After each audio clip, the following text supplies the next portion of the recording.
Anthony Stolarz, Tony Stolarz from the LFR. Oh, Tone. Was not available for the third period. Frank Saravalli. Second period, excuse me. Frank Saravalli reported almost immediately that they don't expect it to be... Adam wasn't wrong. He wasn't available. It's true. Yeah. Wasn't available for overtime either, even though there wasn't any. Yeah, he wasn't available. Yeah. Adam was right. Thank you, Jesse. Thank you.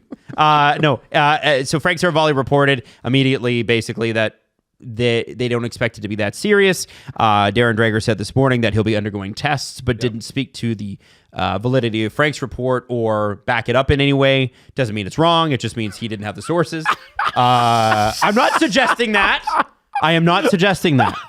But I think, listen, it's interesting when two insiders are talking about the same story and they don't parrot each other. It means that they've got different people telling them different things. Dreger has a way of conveying a message.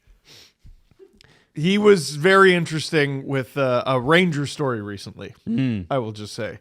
Yes. I don't think he saw eye to eye with Larry Brooks. I don't think a lot of the media saw eye to eye with Larry Brooks. No. I don't know how would Frank have known that quickly. I think he probably has a source in the equipment staff. No, but like I don't during the game. I don't know like how if the Leafs knew. Well, because he hasn't gone under testing. I don't know if Stolarz knew. I think he was checking to see like did he snap an ACL or something like that. Oh, and that from what we understand did not happen. Remember, he's got like two knees that he's had to completely reconstruct. Anthony Stolarz has a history of knee injuries, which is frightening. Troubling. Yeah. He's also, I think by the end of last night, he had the second best save percentage in the league behind Philip Gustafsson. Right. So, it's Joseph Wool's fifth. So this is the thing. I think at one of our events, somebody said, "Okay, so like they should trade Wool now, right? They have Stolarz," and I'm like, "No, they're gonna need both.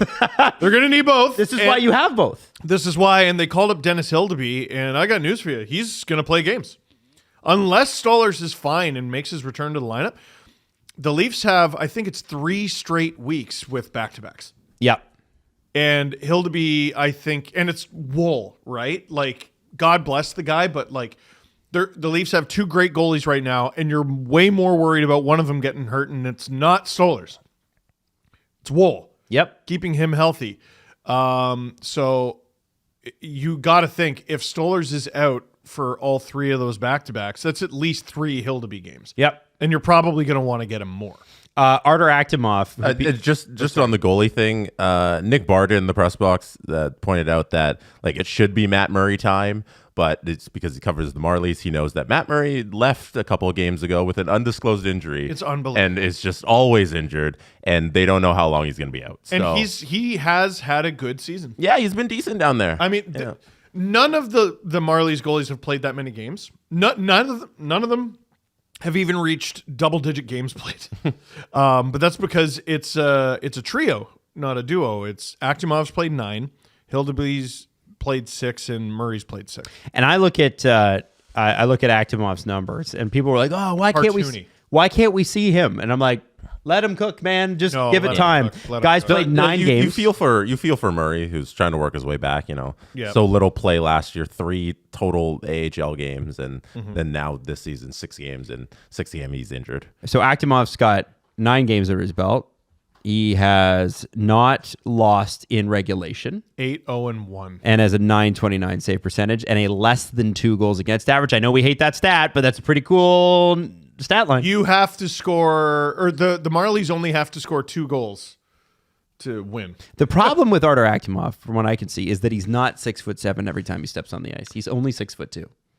Oh, that's small. Short king. Yeah. That's small for a goalie. Short king. And, obviously Dennis Hildeby had a good game, a couple good games up here, and then a really bad one. He had 1 good, 1 bad. His first one was good. His second one was bad. But that was that shitty Blue Jackets game. Oh, yeah. I don't really blame him for that. He wasn't great, but the team was... And he has a sub 900 save percentage with the Marlies this year. Yeah, I'm more concerned about him not doing so great with the Marlies, but small sample size. The bigger sample size from last year is he's an American Hockey League All-Star, like as a rookie. Yeah. So you'd rather have Murray. That's why they have him, but the NHL schedule doesn't give a shit what you'd rather. So They're going to have to play some games with Hildeby and not lean as heavily on their probably best goaltending in the league. Jesse, did you get a concernometer sense from Berube when he spoke yesterday? No, he doesn't give off that kind of vibes. No, he shuts any injury question that happens that night of the game. He shuts it down. I was like, we'll talk about that tomorrow. And then next day at practice, he'll have some sort of update, whether it's like we still don't have info or an actual update. Yeah. But yeah, night of the game, he never really provides anything. Were you there for the cold weather comment where he was just like, "Yeah, it's cold. I was in a t-shirt." The t-shirt stuff? No. I missed the t-shirt jokes. It was the bits he was running. I love that he's running bits. I love that. No, he's a funny dude. He's always trying to make people laugh. He's good. It's good entertainment. Did you get a sense of the relief he might have felt by having Jake McCabe back in the lineup? And I feel like Jake McCabe is an important part of the team because I don't feel like OEL has had the best stretch here. And same with like Timmins. I like the guy, but I feel like he struggled a little too as of late. So the ideal lineup is like McCabe's healthy, Hakanpää's healthy, and all those guys are playing lesser roles because you have so many different guys to lean on. How about Riley? Because I've noticed the discourse has started around Riley. I haven't noticed it that badly myself. But are you picking up anything there? Riley's he doesn't make mistakes that I don't feel like are egregious enough to get on his case, but he's also not impacting on the offensive end, which you haven't really needed. But the Leafs the last 2 seasons have just struggled mightily to get any type of offense from their defensemen, from the back end. Yes. Near the last, I think last year they were last in the league, and year before that they were near the bottom of points from their defensemen. So you'd like Riley to be that impact guy, and he hasn't really shown up to do that. And yet, last night, you get a shot from Jake McCabe, leads to a rebound. He gets an assist on a goal. You get a shot from Timmins that's tipped in from Pacioretty, led to a goal. They're getting some more offense. Yeah. It's better this year. It's not like it was last year. But Riley specifically, you'd hope that he's that guy. But you're getting enough from the rest of the lineup. The Timmins shot was interesting too because he was like, "Yeah, I wasn't like that's planned. Like I wasn't trying to score there. I wasn't trying to do anything. It's like I'm shooting for that play." Yeah. So it's really smart stuff from him. Defensively, I think he's been lacking, but offensively, I think he's been doing some good stuff. So Berube's got that 10 of McCabe pairing that he can throw back out there again, which is great. Good. I love them. I think Riley OEL works way better than I thought, and it'll nice to have them. Because like no disrespect to Philip Myers, but like your ideal is that those 4 like that's when they're at their best, right? Yep. And then Myers is talk about playing out of your depth. I think it's kind of admirable what he did. Right. Yeah, and Max Pacioretty had a great game. I was surprised he didn't get the belt because they ended up giving it to Wool. Oh, okay. And I don't know, how many 2-goal games does Pacioretty have left in his career? I don't know. But, I mean, Wool coming in relief and being as good as he was I he's think 35, right? I think it's possible he has more than you think. Max, he's got 9 points in 16 games this year. Dude, way better than he was with the Capitals. Well, yeah, because he missed half of the season. Yep. Like he's already got as many goals as he had with the Caps. Yeah, and I think that there's this physical element he has that we were not used to, and we've talked about it a lot. But his chemistry with John Tavares is interesting because last year we were talking a lot about the Leafs were far more of a rush team last year than they are this year, and Tavares' skating was clearly. It was never. Listen, John Tavares, the knock against him coming into junior was that his skating wasn't great. He's never been a fleet of foot guy. But the way that the Leafs have slowed the game down and this type of style they play tends to lend itself to a guy like John Tavares, who I like those two together.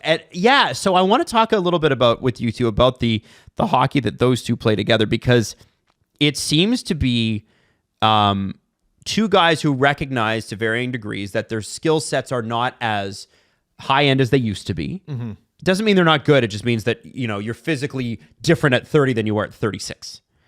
And two major injuries, and Tavares has had some concussions and things like that. There is an IQ to their game that they play. What is it? Why do they find magic together? I think they really like the tight areas. I think they like hockey in a phone booth. Okay. Because that's what they play. It really is beautiful stuff, and I you can tell they love each other. I think they're two peas in a pod. I think they're both kind of strange. They're both like completely obsessed with their bodies and health and everything. Yeah. And like, it's funny. I try to picture John in the locker room, and I'm like, who do you talk to and what do you talk to them about? And I could see him and Max getting along really well. Well, they both have a mountain of children. I think they have 8 kids between the two of them. Really? Yeah. Does Pacioretty have 5 He has kids? 5 kids. What? Holy shit. Yeah. I didn't know that. Yeah. Wow. Yeah. And John's got 3. So. Oh, that's both too much. And you know that Max Pacioretty's wife is the Maxima Fanagan's sister? Yeah. Isn't that crazy? That's so ridiculous. Yeah. Oh my God. Hockey's so small.